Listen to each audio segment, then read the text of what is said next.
مشرکین کے تمام قبائل جمع ہو گئے، اور جمع ہونے کے بعد انہوں نے کہا ان کا اب سوشل بائیکاٹ کیا جائے، ان کا سوشل بائیکاٹ کیا جائے، ان دونوں خاندانوں کا۔ اور ایسا بائیکاٹ کہ آج اگر کسی کو دکھایا جائے تو وہ کہے گا یہ کیسے انسانیت کے لوگ تھے، ایسا بھی کوئی بائیکاٹ ہوتا ہے؟ کیسا بائیکاٹ؟ نہ کوئی شادی کر سکتا ہے ان میں، نہ ان کی بیٹی کو اپنے گھر میں کوئی لا سکتا ہے، نہ ان کو کوئی گندم بیچ سکتا ہے۔ اگر بازار میں کہیں سے باہر گندم آئے گی تو ہم خریدیں گے، اور ہم خریدنے کے بعد اسے تاجر سے کہیں گے ہم آپ سے دگنی قیمت پہ لیں گے، لیکن ان کو آپ گندم نہیں دو گے۔ یعنی ایسا سخت بائیکاٹ تھا، ہر طرف سے انہیں بند کیا گیا۔ تو ابو طالب کو علم ہوا، تو ابو طالب کے پاس ایک گھاٹی تھی اور ایک جگہ ان کو وراثت میں ملی تھی، تو ابو طالب نے اپنے خاندان والوں کو اور کچھ مسلمانوں کو اس گھاٹی کی طرف منتقل کیا، جسے شعب ابی طالب بھی کہا جاتا ہے۔ شعب ابی، شعب عربی میں گھاٹی کو بولتے ہیں، اور ابو طالب کا نام اس لیے کہ وہ ان کی جگہ تھی۔ اور یہ جو بائیکاٹ تھا یہ کوئی ایک دن کا نہیں تھا، یہ بائیکاٹ 3 سال کا تھا، 3 سال کا۔ یہ میں اور آپ اگر کسی شخص کو خاندان سے الگ کریں نا، اور کہیں کہ خاندان کا کوئی فرد اس سے نہ رابطے میں ہوگا، نہیں یہ خاندان کے کسی اس میں آئے گا، تو اس سے پوچھو اس کی کیا حالت ہوتی ہے۔ نحمده ونصلي على رسوله الكريم، أما بعد، أعوذ بالله من الشيطان الرجيم، بسم الله الرحمن الرحيم،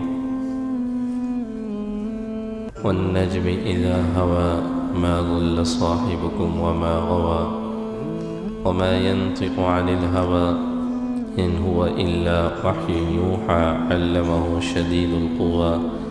ذو مرة فاستوى وهو بالأفق الأعلى ثم دنا فتدلى فكان قاب قوسين أو أدنى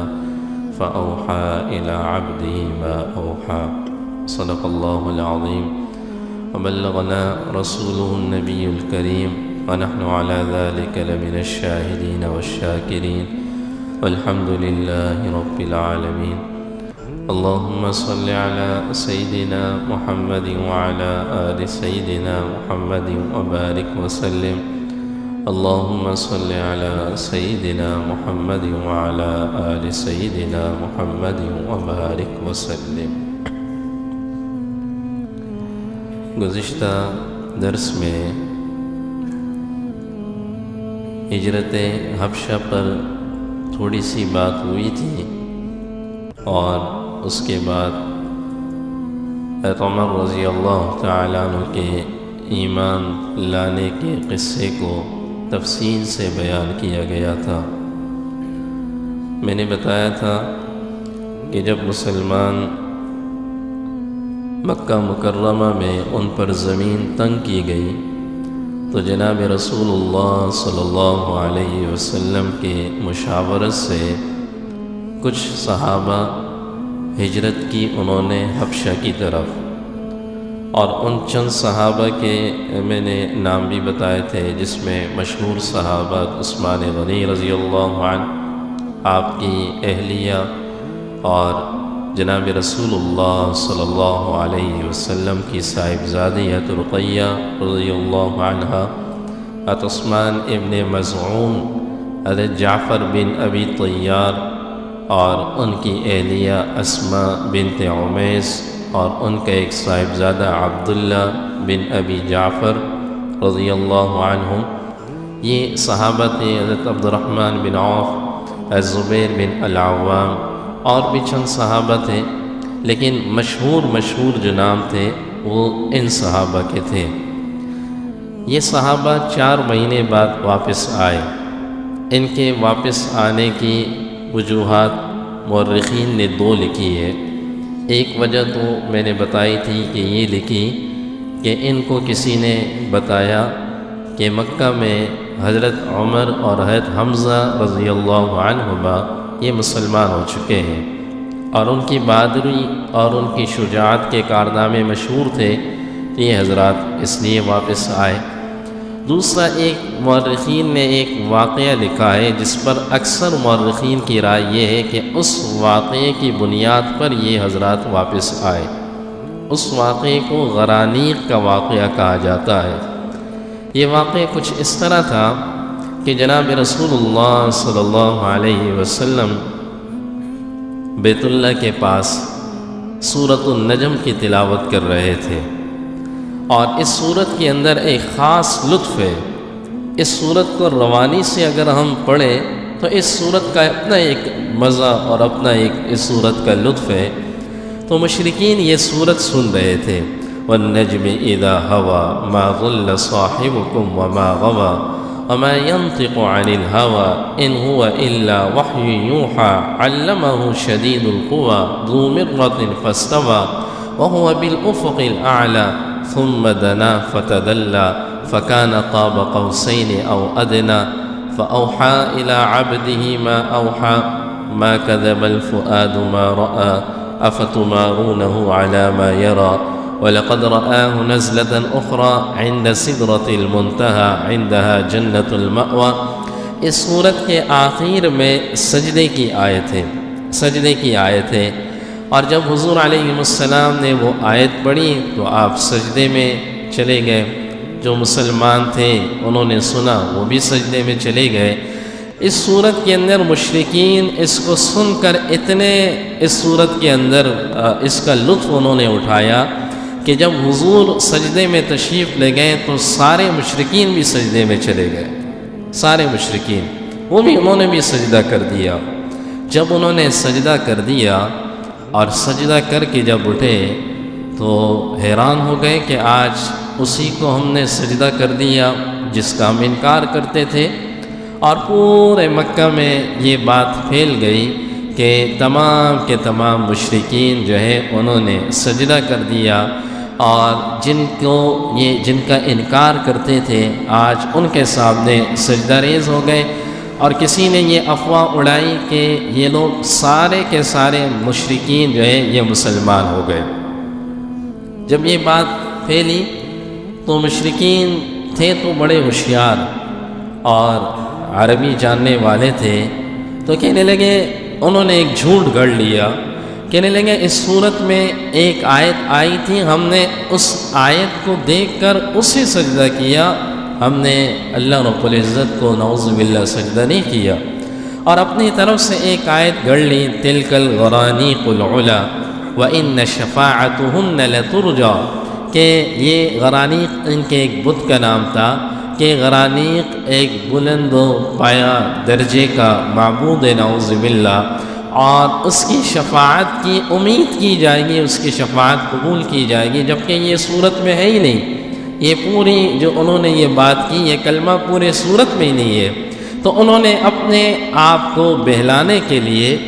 اور اپنے آپ کو مطمئن کرنے کے لیے، تسلی دینے کے لیے انہوں نے اس طرح کی بات کی، لیکن حقیقت بات یہ تھی کہ اللہ کا کلام ایسا ہے کہ جو اس کلام کو سنتا گیا، سمجھتا گیا، وہ ایمان لاتا گیا۔ اس لیے یہ مشرکین اگر باہر سے قافلہ آتا تھا تو کچھ لوگ انہوں نے مختص کیے تھے، وہ اس نئے قافلے کو پہلے سے روکتے تھے کہ بھائی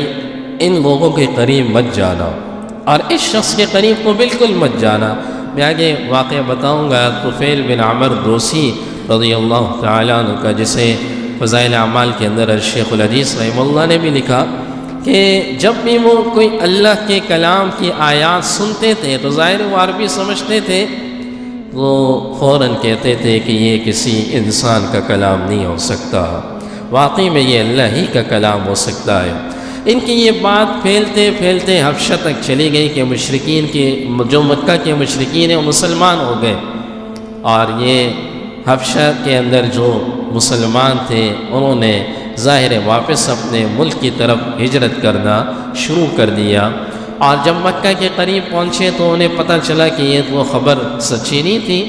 تو جن کے جو متعلقین تھے تو متعلقین نے اپنے متعلق سے کہا آپ میری پناہ میں ہو، آپ پریشان نہ ہو، کچھ کو کہا آپ میری پناہ میں ہو، آپ پریشان نہ ہو، باقی جس کو جو پناہ نہیں دے سکتا تھا وہ پھر واپس حبشہ کی طرف چلے گئے، وہ واپس حبشہ کی طرف چلے گئے۔ یاد رکھیے یہ مشرکین مسلمانوں کی دشمنی میں اتنے آگے ہو چکے تھے کہ انہوں نے آپس میں مشورہ کیا، اور مشورہ کرنے کے اندر یہ بات طے کی کہ اگر یہ حبشہ کی طرف یہ دوبارہ جا چکے ہیں، یہ صحابہ واپس چلے گئے، میں نے بتایا تھا 3 ہجرتیں ہوئی، جس میں 2 حبشہ کی طرف ہوئی اور 1 ہجرت مدینہ منورہ کی طرف ہوئی۔ تو کہنے لگے اگر انہوں نے وہاں پر یہ قرآن پڑھنا شروع کر دیا تو وہاں پر تو یہ لوگ ان کے دیوانے ہو جائیں گے۔ اور یاد رکھیے جو حبشہ کی حکومت تھی اس وقت، تو ایشیا پر بھی کچھ حکومت حبشہ کی تھی۔ جو ابرہہ تھا، یہ جو ابرہہ جس نے بیت اللہ پہ چڑھائی کا ارادہ کیا اور پھر اللہ کا عذاب آیا، یمن کے اندر جس کی حکومت تھی، یہ یمن کی حکومت بھی نجاشی بادشاہ کے نیچے تھی۔ تو اس کا مطلب یہ ہے کہ ایسا وقت بھی گزرا ہے کہ ہمارے ایشیا پر افریقہ کے لوگوں نے حکومت کی ہے، ایسا وقت بھی گزرا ہے۔ اور یہ جو نجاشی بادشاہ تھا، جو حبشہ کا حکمران تھا، یہ عیسائی تھا۔ ان مشرکین نے آپس میں طے کیا کہ 2 ماہر لوگوں کو بھیجو اس نجاشی کے پاس اور اسے اس بات پر آمادہ کرو کہ یہ ہمارے لوگ ہیں، انہیں ہماری طرف بھیج دو، ہم ان کے ساتھ دیکھیں گے، تم ان لوگوں کو پناہ مت دو۔ اور آپس میں یہ طے کیا کہ جانے سے پہلے قیمتی تحفے یہاں سے لے کر جاؤ اور بادشاہ کے دربار میں وہ قیمتی تحفے پیش کرو،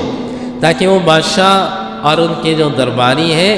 وہ قیمتی تحفوں کو دیکھ کر وہ درباری آپ لوگوں کا ساتھ دے۔ تو انہوں نے 2 لوگوں کا انتخاب کیا۔ حضرت عمرو بن عاص رضی اللہ عنہ پہلا انتخاب ان کا کیا۔ اس وقت مسلمان نہیں تھے، یہ مصر کے فاتح بنے بعد میں جب یہ مسلمان ہوئے۔ حضور نے ایک دن فرمایا کہ تم میں سے جو بہترین زمانے جاہلیت میں تھا وہ اسلام کے اندر بھی بہترین بنو، اور یہی لوگ کہ جو زمانے جاہلیت میں بہترین تھے، یہ انہوں نے پھر اسلام کے لیے بہت کام کیا۔ حضرت عمرو بن عاص رضی اللہ تعالیٰ عنہ، حضرت معاویہ رضی اللہ تعالیٰ عنہ کے قریبی دوست تھے۔ اور دوسرے نمبر پر جو نام آتا ہے عبداللہ بن ابی ربیعہ، یہ بھی بعد میں مسلمان ہوئے، یہ بھی اس وقت تک مسلمان نہیں تھے۔ ان دونوں کا انتخاب کیوں کیا کہ یہ اس زمانے میں بھی ظاہر ہے جیسے آج کی سفارتکاری کے اندر دیکھا جاتا ہے کہ وزیر خارجہ اسے بناؤ کہ جو کچھ سمجھ بوجھ رکھتا ہو اور بادشاہوں کے سامنے بات کرنے کی صلاحیت رکھتا ہو۔ یہ دونوں حضرات ان چیزوں میں بڑے ماہر تھے، اور اس میں سے پھر زیادہ ماہرات عمرو بن عاص، یہ بہت ماہر تھے اس کام میں اور سفارتکاری کے کام کو بہت جانتے تھے۔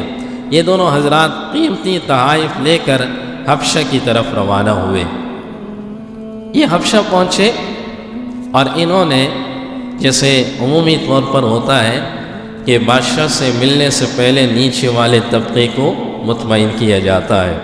تو انہوں نے نیچے والے وزراء کو تحفے پیش کیے اور انہیں پہلے سے سمجھایا کہ جب بادشاہ کا دربار لگے گا تو تم لوگوں نے ہمارے حق میں بات کرنی ہے تاکہ بادشاہ مان جائے، اور ان سب کو تحفے پیش کیے۔ اور تحفے پیش کرنے کے بعد اگلے دن یہ بادشاہ کے دربار میں پیش ہوئے اور نجاشی سے انہوں نے کہا کہ ہمارے شہر سے کچھ ایسے لوگ آپ کے اس ملک میں آئے ہوئے ہیں کہ جن کو آپ لوگوں نے پناہ دی ہے، اور وہ ایسے لوگ ہیں کہ جو نہ تو آپ کے دین کو ماننے کو تیار ہے نہ ہمارے دین کو ماننے کو تیار ہے، اور ان کا اپنا کوئی الگ سا دین ہے۔ بادشاہ کو ابھی یہ مطمئن کرنے لگے، بادشاہ کو ان کے خلاف کرنے لگے۔ تو بادشاہ نے کہا اچھا، تو بادشاہ نے کہا ایسا ہے کہ میں فوری طور پر فیصلہ نہیں کروں گا جب تک کہ میں اس دوسرے فریق مسلمانوں کی بات نہ سن لوں۔ تو بادشاہ بڑا سمجھدار تھا اور اس نے پیغام بھیجا کہ مسلمانوں کی فریق میں کچھ لوگ آ جائیں اور مجھے ان کی باتوں کا جواب دے دے۔ مسلمانوں نے آپس میں مشورہ کیا تو جعفر بن ابی طیار رضی اللہ عنہ اور صحابہ اس بات پر متفق ہوئے کہ ہم جو بھی سچ بات ہوگی ہم بادشاہ کے سامنے کریں گے، کوئی غلط بات نہیں کریں گے، کوئی جھوٹی بات نہیں کریں گے، جو سچی بات ہے وہ ہم بادشاہ کے سامنے رکھ دیں گے، اور بادشاہ نے مانا تو ٹھیک ہے، نہیں تو نہیں مانا تو ہم یہاں سے چلے جائیں گے۔ اور اس بادشاہ کے دربار میں داخل ہونے کا جو طریقہ تھا کہ جب بھی اس کے دربار میں کوئی داخل ہوتا تو پہلے سجدہ کرتا تھا۔ آج بھی اگر آپ اندرون سن یا وڈیرانہ یا جاگیردارہ نظام میں ایسے لوگوں کے پاس جائیں تو وہ اپنے اس بڑے سے ملتے ہیں تو بسا اوقات سجدہ بھی کرتے ہیں، اور بعض جگہوں پر میں نے اپنی آنکھوں سے دیکھا وہ اس گھٹنے کو ہاتھ لگاتے ہیں، گھٹنے کو ہاتھ لگاتے ہیں، جبکہ وہ بادشاہ نہیں ہوتا، وہ عام سا ایک وڈیرا ہوتا ہے، لیکن گھٹنے کو ہاتھ لگاتے ہیں۔ مجھے بھی کئی جگہوں پر ایسا جانا ہوا بیان وغیرہ کے لیے، تو مجھے بڑا افسوس بھی ہوا کہ بسا اوقات کچھ ایسے لوگ جو دیندار بھی ہیں وہ بھی اس طرح کا عمل کر رہے ہیں، اللہ تعالیٰ حفاظت فرمائے۔ تو جب جعفر بن ابی طیار رضی اللہ عنہ داخل ہوئے تو ظاہر ہے انہوں نے تو سجدہ نہیں کیا، تو بادشاہ نے پہلا ہی سوال کیا، میرے دربار کی گستاخی تم نے کیسے کی، میرے سامنے سجدہ کیوں نہیں کیا؟ تو جعفر بن ابی طیار رضی اللہ عنہ نے فرمایا کہ ہمیں اسی نبی نے ہمیں روکا ہے کہ سجدہ نہ کسی بت کے سامنے کیا جائے نہ کسی انسان کے سامنے کیا جائے، اگر سجدہ کرنا ہے تو وہ صرف ایک خالق حقیقی اللہ کے سامنے ہی ہوگا، اللہ کے علاوہ کسی دوسرے مخلوق کے سامنے سجدہ کرنا روا نہیں ہے۔ اس بادشاہ نے پھر جعفر بن ابی طیار رضی اللہ تعالیٰ عنہ سے کچھ سوالات کیے، تو حضرت جعفر بن ابی طیار رضی اللہ تعالیٰ عنہ نے اللہ نے ان کو ایسا ملکہ دیا تھا، ایسی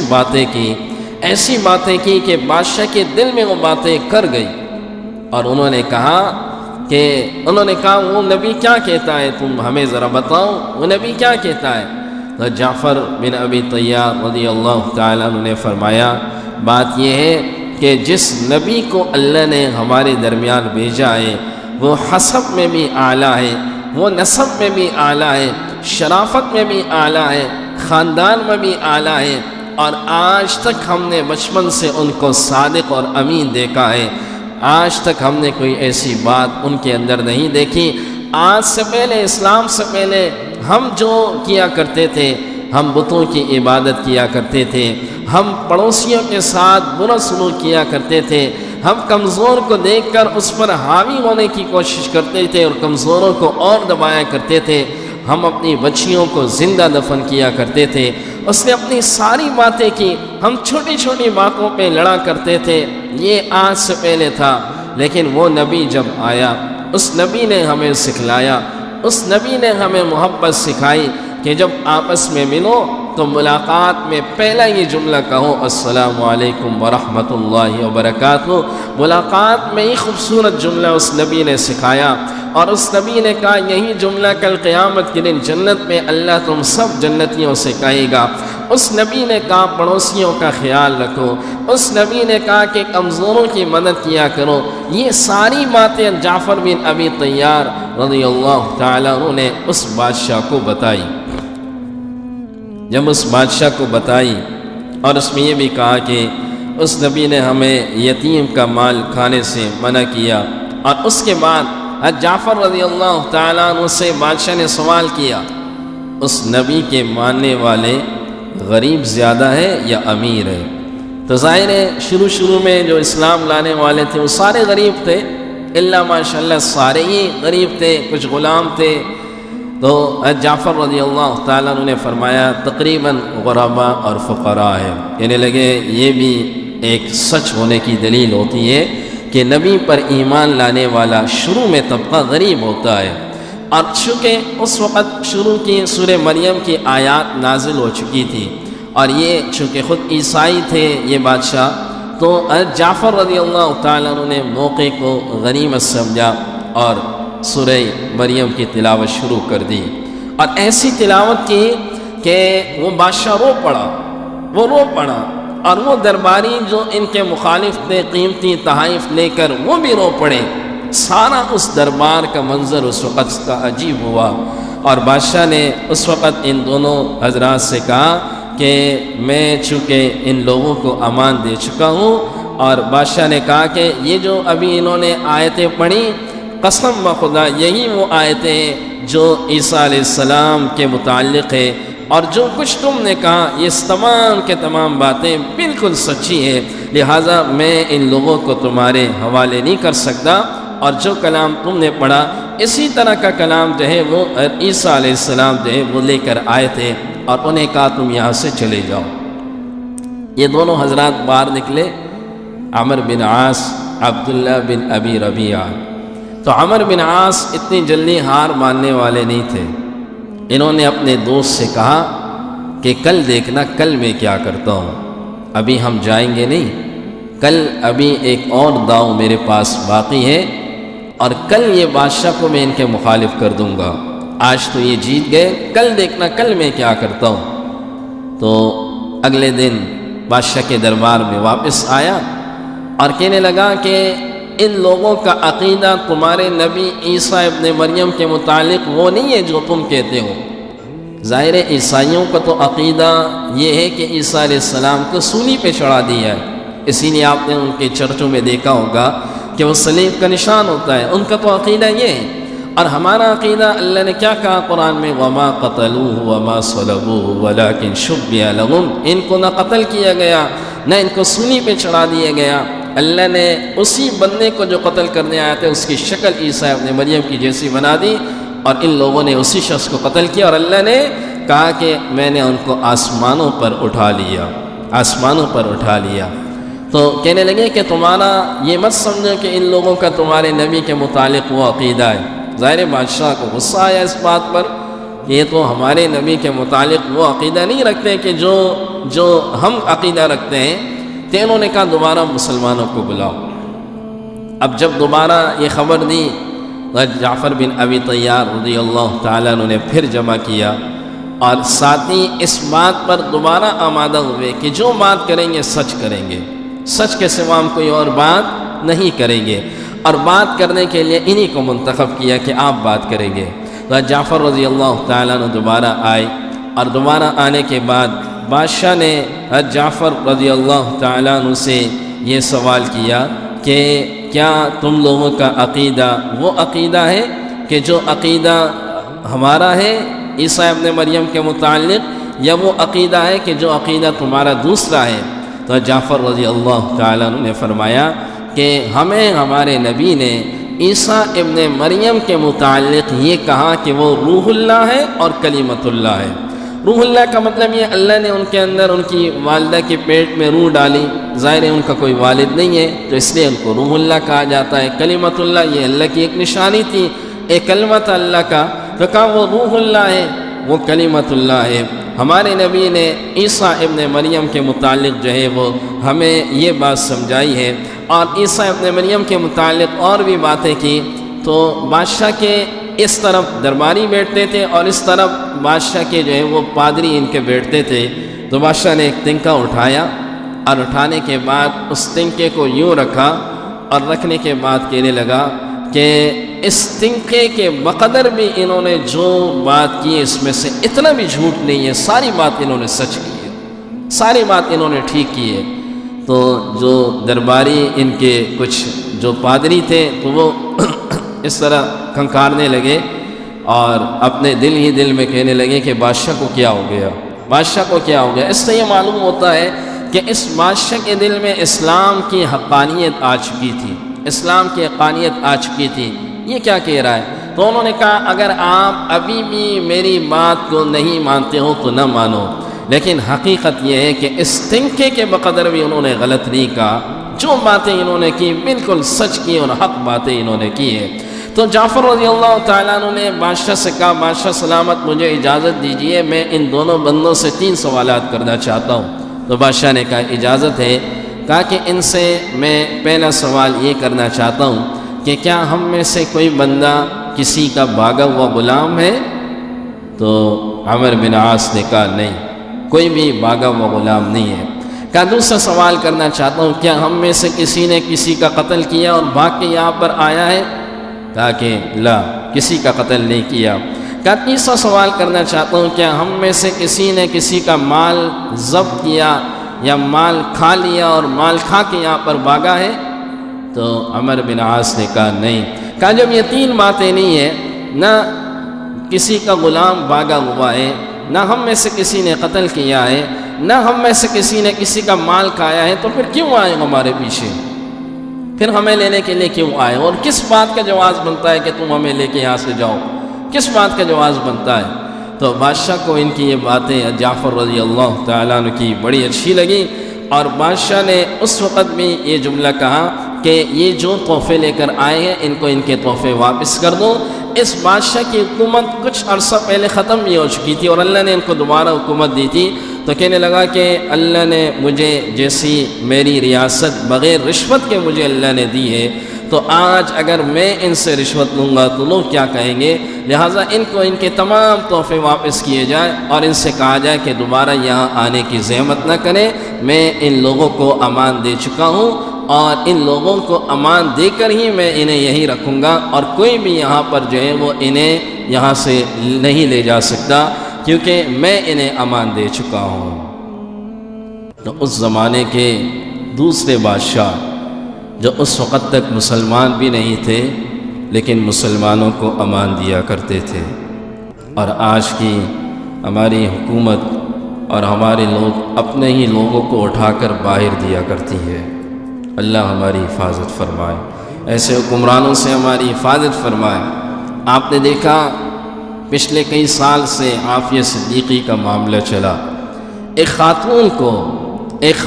کو ایک ملک کا جرنل یہاں سے جو ہے وہ حوالے کرتا ہے، اور آج تک نہ جانے کتنا ظلم اس پہ ہو رہا ہے، اور پھر وہ جرنل اپنی کتاب میں بڑی اس کے ساتھ لکھتا ہے کہ میں نے یہ کیا، میں نے افغانستان کے سفیر کو امریکہ کے حوالے کیا، اور بڑے اس کے ساتھ یعنی دلیرانہ انداز کے ساتھ کہتا ہے۔ یہ آج کے مسلمانوں کا حال ہے۔ اس زمانے کے لوگوں کا کیا حال تھا کہ باہر سے کوئی آیا، امان دے دی تو امان دے دی، اب اسے کوئی ہاتھ نہیں لگا سکتا، انہیں ہم نے امان دیے اور آپ اپنے ہی لوگوں کو باہر حوالے کر رہے ہیں۔ یہ ضمیر فروش لوگ بن چکے ہیں، ہمارے لوگ کیا ہیں؟ ضمیر فروش لوگ بن چکے ہیں۔ اللہ ایسے حکمرانوں کو ہدایت عطا فرمائے۔ تو یہ جو نجاشی تھا، اس نجاشی نے جو ہے وہ مسلمانوں کا ساتھ دیا، اس کا اصل نام اسحمہ تھا، اور یاد رکھیے جناب رسول اللہ صلی اللہ علیہ وسلم مدینہ منورہ میں تھے، تو اس نے مزید سہولیات کا بھی اعلان کیا کہ مسلمانوں کو اب اور سہولیات دی جائے، تو اس کا انتقال ہو گیا، اور حضور کو جبرائیل علیہ السلام نے اطلاع دی کہ نجاشی کا انتقال ہو گیا، تو آپ نے اپنے تمام اصحاب کو جمع کیا، اور جمع کرنے کے بعد اس کی غائبانہ نماز جنازہ پڑھی۔ آپ کی پوری زندگی میں ایک غائبانہ جنازہ جس کا ثبوت ملتا ہے اور جس کو دیکھ کر کچھ حضرات غائبانہ نماز جنازہ کو جائز قرار دیتے ہیں، وہ یہ نجاشی بادشاہ کی نماز جنازہ تھی۔ وغیرہ اس کے علاوہ کتنے صحابہ شہید ہوئے، کتنوں کو آپ نے باہر بھیجا، مختلف غزوات میں مختلف جگہوں پر، اور کئی دھوکے سے بھی شہید کیا گیا، لیکن آپ نے کسی اور کی نماز جنازہ نہیں پڑھی۔ ہمارا یہ یعنی احناف کے نزدیک اور اکثر فقہا کے نزدیک غائبانہ نماز جنازہ جائز نہیں ہوتی، اور اس واقعے کے متعلق امام ابو حنیفہ رحمہ اللہ اور علماء کا یہ خیال ہے کہ اللہ نے جو نجاشی تھا اس کی میت کو جناب نبی کریم صلی اللہ علیہ وسلم کے آگے رکھ دیا تھا، اور یہ حضور کا معجزہ تھا۔ یہ کیا تھا؟ حضور کا معجزہ تھا۔ اللہ نے ان کی میت کو آپ کے سامنے رکھ دیا تھا، یہ حضور کا معجزہ تھا، اور اللہ کے نبی صلی اللہ علیہ وسلم نے اس وقت ان کی نماز جنازہ پڑھائی۔ یہی ایک ثبوت ملتا ہے، باقی پوری آپ کی زندگی میں، صحابہ کی زندگی میں، تابعین کی زندگی میں کئی غائبانہ نماز جنازہ کا کوئی ثبوت نہیں ملتا۔ تو نجاشی نے اس کے بعد مزید سہولیات کا اعلان کیا۔ یہ ایک ہجرت ہوئی جو مسلمانوں کی حبشہ کی طرف ہوئی، اور میں نے بتایا کہ یہ حضرات ناکام لوٹ کر واپس آئے۔ جب یہ واپس آئے تو اب ان کی نفرت اور ان کا غصہ بڑھتا گیا، ظاہر وہاں سے ناکامی ہوئی، اور ابو طالب کو ایک خدشہ ہوا کہ اب یہ لوگ مل کر کہیں میرے بھتیجے کو جو ہے وہ قتل نہ کر دے، نعوذ باللہ، یعنی اللہ کے نبی صلی اللہ علیہ وسلم پر خدشہ ہوا۔ تو آپ نے دو خاندانوں کو جمع کیا، بنو مطلب اور بنو ہاشم، اور جمع کرنے کے بعد ان سے کہا کہ ٹھیک ہے ہم ان کے دین کو تو نہیں مانتے، لیکن ایسا نہ ہو کہ اگر کل کلا کو یہ سارے لوگ مل کر انہوں نے حملہ کر دیا اور ان کو قتل کر دیا اور ہم ان کا بدلہ لینے میں ناکام ہوئے تو ساری زندگی ہم پر یہ داغ لگ جائے گا۔ یہ ایک بہت بڑا، ظاہر وہ قبائلی لوگ تھے اور ان چیزوں کو اپنے لیے بہت بڑا عار سمجھتے تھے کہ اپنے بھتیجے کے جو ہے وہ قتل کا انہوں نے بدلہ نہیں لیا، اور ساری زندگی جو ہے وہ یہ ایک داغ لگے گا، یہ کیسا خاندان ہے۔ اور ہم بڑے معزز لوگ تھے اور ہم بڑے معزز لوگ ہیں، تو کیا کیا جائے؟ تو انہوں نے آپس میں طے کیا کہ اگر یہ اس قسم کی کوئی حرکت کریں گے تو ہم سب مل کر، ہم دو خاندان مل کر ان کا مقابلہ کریں گے اور ان کو ایسی حرکت کرنے نہیں دیں گے۔ لیکن اس میں سے ابو لہب کھڑا ہوا اور کہنے لگا میں تمہارے ساتھ اس معاہدے میں شامل نہیں ہوں، تم جانو تمہارا یہ معاہدہ جانے، میں اس معاہدے کے اندر نہیں آؤں گا۔ اور ابو لہب کی بدبختی تھی، وہ اس معاہدے میں شامل نہ ہوا۔ باقی ان میں سے اکثر مسلمان نہیں تھے، لیکن خاندان کی بنیاد پر یہ ایک ہوئے، اور یہاں سے جب مشرکین کو علم ہوا کہ انہوں نے آپس میں یہ طے کر لیا ہے کہ ہم ان کا ساتھ دیں گے اور ان کی پشت پہ ہم کھڑے ہیں، تو مشرکین کے تمام قبائل جمع ہو گئے، اور جمع ہونے کے بعد انہوں نے کہا ان کا اب سوشل بائیکاٹ کیا جائے، ان کا سوشل بائیکاٹ کیا جائے، ان دونوں خاندانوں کا۔ اور ایسا بائیکاٹ کہ آج اگر کسی کو دکھایا جائے تو وہ کہے گا یہ کیسے انسانیت کے لوگ تھے، ایسا بھی کوئی بائیکاٹ ہوتا ہے؟ کیسا بائیکاٹ؟ نہ کوئی شادی کر سکتا ہے ان میں، نہ ان کی بیٹی کو اپنے گھر میں کوئی لا سکتا ہے، نہ ان کو کوئی گندم بیچ سکتا ہے۔ اگر بازار میں کہیں سے باہر گندم آئے گی تو ہم خریدیں گے، اور ہم خریدنے کے بعد اسے تاجر سے کہیں گے ہم آپ سے دگنی قیمت پہ لیں گے، لیکن ان کو آپ گندم نہیں دو گے۔ یعنی ایسا سخت بائیکاٹ تھا، ہر طرف سے انہیں بند کیا گیا۔ تو ابو طالب کو علم ہوا، تو ابو طالب کے پاس ایک گھاٹی تھی اور ایک جگہ ان کو وراثت میں ملی تھی، تو ابو طالب نے اپنے خاندان والوں کو اور کچھ مسلمانوں کو اس گھاٹی کی طرف منتقل کیا، جسے شعب ابی طالب بھی کہا جاتا ہے۔ شعب ابی، شعب عربی میں گھاٹی کو بولتے ہیں، اور ابو طالب کا نام اس لیے کہ وہ ان کی جگہ تھی۔ اور یہ جو بائیکاٹ تھا یہ کوئی ایک دن کا نہیں تھا، یہ بائیکاٹ 3 سال کا تھا، 3 سال کا۔ یہ میں اور آپ اگر کسی شخص کو خاندان سے الگ کریں نا، اور کہیں کہ خاندان کا کوئی فرد اس سے نہ رابطے میں ہوگا، نہیں یہ خاندان کے کسی اس میں آئے گا، تو اس سے پوچھو اس کی کیا حالت ہوتی ہے۔ یہ 3 سال کا بائیکاٹ تھا، اور اس گھاٹی کے اندر صحابہ کہتے ہیں کہ بسا اوقات بچوں کی رونے کی آوازیں باہر تک آتی تھی بھوک کی وجہ سے، اس لیے کہ کھانے کو بہت کم ہوتا تھا۔ ایک صحابی ہے، اس صحابی نے سعد بن ابی وقاص رضی اللہ عنہ کہنے لگے ایک رات مجھے بڑی بھوک لگی ہوئی تھی، تو میں نے رات کو یوں ہاتھ مارا تو میرے ہاتھ میں کوئی گیلی چیز آئی، اور مجھے آج تک نہیں پتا کہ وہ کیا چیز تھی، اور آنکھیں بند تھی اور میں نے منہ میں ڈال دیا۔ ایسا یعنی کہ ان حضرات کا بائیکاٹ کیا گیا۔ اس میں سے ایک اور صحابی فرماتے ہیں کہ بلکہ یہ سعد بن ابی وقاص ہی فرماتے ہیں کہ ایک دن ایسا ہوا کہ میں باہر نکلا، بڑی بھوک لگ رہی تھی، تو میں نے اونٹ کا چمڑا دیکھا، اور اونٹ کے چمڑے کو میں نے صاف کیا اور پانی سے صاف کر کے لے آیا، آگ جلائی، اور اس آگ جلانے کے بعد اسے گرم کیا، پھر اس کے پیسز کیے، اور پیس کرنے کے بعد پھر اس چمڑے کو میں نے کوٹا، اس کا صفوف بنایا، اسے کوٹا، اور کوٹنے کے بعد وہ اچھا خاصا صفوف بنا، تو 3 دن تک پانی کے ساتھ میں یہ صفوف کھاتا رہا۔ آپ اندازہ لگائیے کہ مسلمانوں نے شروع میں کتنی تکلیفیں سہی ہیں۔ ہماری تو کوئی بھی تکلیف نہیں ہے اسلام کے لیے۔ حقیقت بات یہ ہے کہ اسلام کے لیے اگر قربانیاں آئیں تو وہ ان حضرات کی قربانیاں ہیں، ان حضرات کی قربانیاں ہیں۔ اس میں سے ایک شخص کا نام آتا ہے حکیم بن حزام، یہ حضور کے بڑے اچھے دوست تھے، یہ مسلمان نہیں ہوئے تھے۔ حضرت ختیجہ رضی اللہ عنہ کے یہ بھتیجے تھے، حضرت ختیجہ ان کی پھوپھی لگتی تھی۔ تو ایک دن ایسا ہوا کہ گندم کا بورا لے کر اپنی پھوپھی کے لیے اس گھاٹی کی طرف آ رہے تھے، تو ابو جہل نے دیکھا، ابو جہل نے کہا کہ یہ کہاں لے جا رہے ہیں؟ انہوں نے کہا کہ میری پھوپھی کے مجھ پر گندم کی ادائیگی باقی تھی، تو میں ان کو ان کی باقی جو ادائیگی تھی ان کو دینے جا رہا ہوں۔ کہنے لگے نہیں، یہ تمہیں ہم ایسا کرنے نہیں دیں گے اور تم نہیں دے سکتے۔ جو معاہدہ ہم نے کیا، اچھا اس معاہدے کو بھی انہوں نے کیا کیا،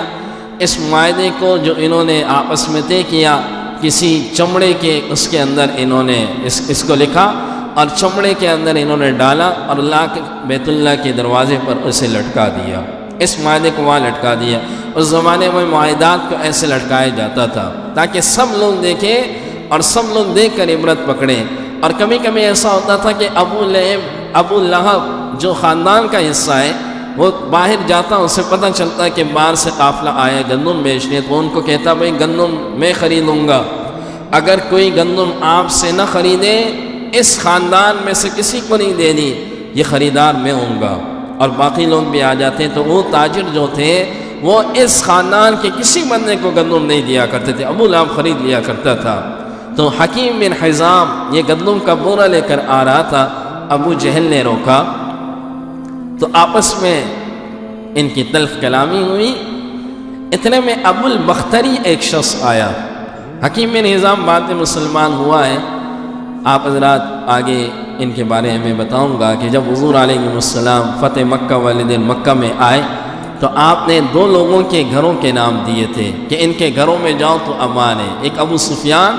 اور ایک حکیم بن حزام، ان دونوں کے نام دیے تھے کہ ان کے گھروں میں اگر کوئی داخل ہو گیا اسے امان ہے۔ تو اتنے میں ابو البختری آیا، ابو البختری مسلمان نہیں ہوا تھا۔ ابو البختری نے پوچھا کیا معاملہ ہے؟ تو حکیم بن حزام نے کہا میں اپنی پھپھی کے لیے گندم لے جا رہا ہوں اور یہ مجھے روک رہا ہے۔ تو ابو البختری نے ابو جہل سے کہا یہ ان کے لیے الگ سے تو نہیں لے کے جا رہا، ان کی ادائیگی ہے، وہ ادائیگی ان کو دینے جا رہا ہے۔ کہنے لگے ایسا نہیں ہوگا۔ تو ابو جہل اور ابو بختری کی لڑائی ہوئی تو اونٹ کی ہڈی قریب میں کہیں پڑی ہوئی تھی، ابو البختری نے اٹھائی اور ابو جہل کو دے ماری اور اسے کہا تم چلے جاؤ، میں دیکھتا ہوں کہ تمہیں کون روکتا ہے۔ جناب نبی کریم صلی اللہ علیہ وسلم احسانات کا بدلہ دینے والے تھے۔ ابو البختری مسلمان تو نہیں تھا، لیکن جب یہ بدر والے دن صحابہ کی صف بنی تو حضور نے صحابہ سے کہا ابو البختری سامنے آئے تو اسے قتل مت کرنا، آپ اتنے عظیم محسن تھے، آپ ایک احسان کو بھی نہیں چھوڑا کرتے تھے، کہا وہ اگر تلوار کے نیچے آئے تو اسے چھوڑ دینا، اس نے ہماری ایک وقت میں خدمت کی تھی، اسے کچھ بھی مت کہنا۔ کہ یہ ایک صحابی کے سامنے آئے اور صحابی نے کہا دیکھو آپ اپنے آپ کو قید کروا لو، ہمیں حضور نے روکا ہے، ہم آپ کو ماریں گے نہیں۔ کہنے لگے اچھا مجھے امان ہے؟ تو صحابی نے کہا جی ہاں تمہیں امان ہے۔ تو ان کے ساتھ ان کا دوست بھی تھا، کہنے لگے اسے بھی امان ہے؟ تو صحابی نے کہا نہیں اسے امان نہیں ہے، صرف آپ کو امان کا حکم دیا ہے۔ تو اس نے وہ شعر پڑھے اور اس نے کہا کہ میں ایسا تانا اپنے سر پہ نہیں لے سکتا کہ لوگ کہیں گے کہ اپنے دوست کو امان نہیں دے سکا۔ یہ قبائلی لوگوں کے اندر یہ ایک غیرت کی چیز ہوتی ہے۔ اور کہنے لگا کہ میں اگر اسے بھی امان دوں گے تو بات ہے۔ تو صحابی کہنے لگے آپ کو ہی امان کا حکم ہے، آپ کو امان دے سکتے ہیں، اسے ہم امان نہیں دیں۔ کہنے لگے پھر تلوار سے مقابلہ کریں گے۔ تلوار سے مقابلہ کیا گیا، قتل کیا گیا۔ تو ابو البختری جو ہے وہ اس وقت سامنے آیا اور سامنے آنے کے بعد ابو البختری کی وجہ سے پھر یہ گندم کا ایک بورا اس گاٹھی کے اندر چلا گیا، وگرنہ شعب ابی طالب کے اندر مسلمانوں پر نہایت ہی کڑے امتحانات آئے۔ اب اس معاہدے سے مسلمان کیسے نکلے اور یہ معاہدہ کیسے ختم ہوا،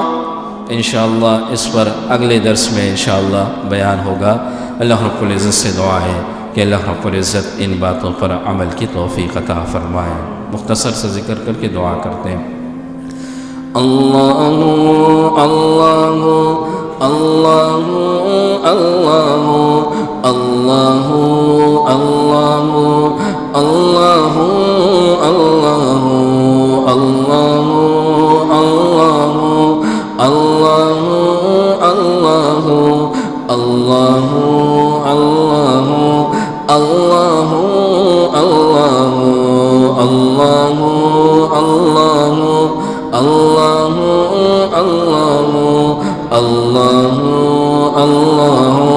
اللہ اللہ